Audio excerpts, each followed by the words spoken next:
اعوذ باللہ من الشیطان الرجیم بسم اللہ الرحمن الرحیم لبیک اللہم لبیک لبیک لا شریک لک لبیک ان الحمد والنعمت لک والملک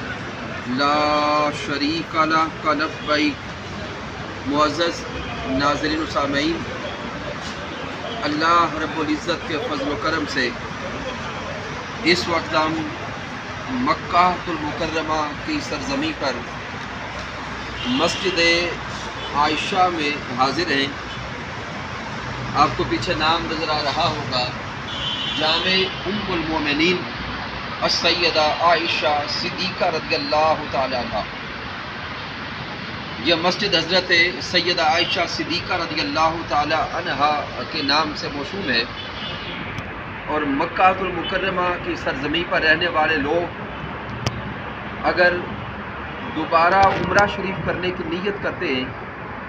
تو ان کو اس مسجد میں آ کر عمرہ کی نیت کرنا ہوتی ہے، احرام باندھنا ہوتا ہے،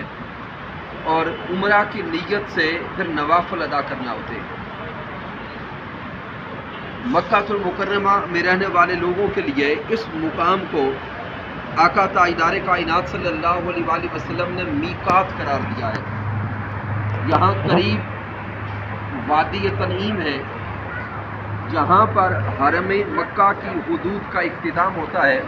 اور اس کے ساتھ ہی بالکل یہ مسجد عائشہ صدیقہ رضی اللہ تعالی عنہا ہے۔ اس مسجد کو کب میقات کا درجہ دیا گیا، یا اس مقام کو میقات کا درجہ آقا علیہ الصلوۃ والسلام نے کب دیا، تو اس کے حوالہ سے جو ہمیں تاریخ اسلام میں ملتا ہے کہ حضرت سیدہ عائشہ صدیقہ رضی اللہ تعالی عنہا آقا علیہ الصلوۃ والسلام کے ساتھ حجۃ الوداع میں شامل نہ ہو سکیں، لیکن حضرت عائشہ صدیقہ رضی اللہ تعالی عنہا نے بعد میں آقا علیہ الصلوۃ والسلام کی بارگاہ اقدس میں عمرہ کرنے کی خواہش کا اظہار کیا، تو آقا علیہ الصلوۃ والسلام اور امہات المومنین سیدہ عائشہ صدیقہ رضی اللہ تعالی عنہا اس وقت مکہ المکرمہ میں تھے، حرم میں تھے، تو آقا علیہ الصلوۃ والسلام نے حضرت عائشہ صدیقہ رضی اللہ تعالی عنہ کے بھائی حضرت عبد الرحمن بن ابی بکر رضی اللہ تعالی عنہ کو حضرت عائشہ صدیقہ رضی اللہ تعالی عنہ کے ساتھ اس مقام پہ بھیجا، عمرہ کی نیت کرنے کا حکم دیا، نوافل کا حکم دیا۔ تو حضرت عائشہ صدیقہ رضی اللہ تعالی عنہ اس مقام پہ تشریف لائیں، عمرہ کی نیت کی، پھر واپس مکہ المکرمہ حرم میں تشریف لے گئیں، وہاں پہ پھر طواف کیا اور مناسک عمرہ ادا کیے۔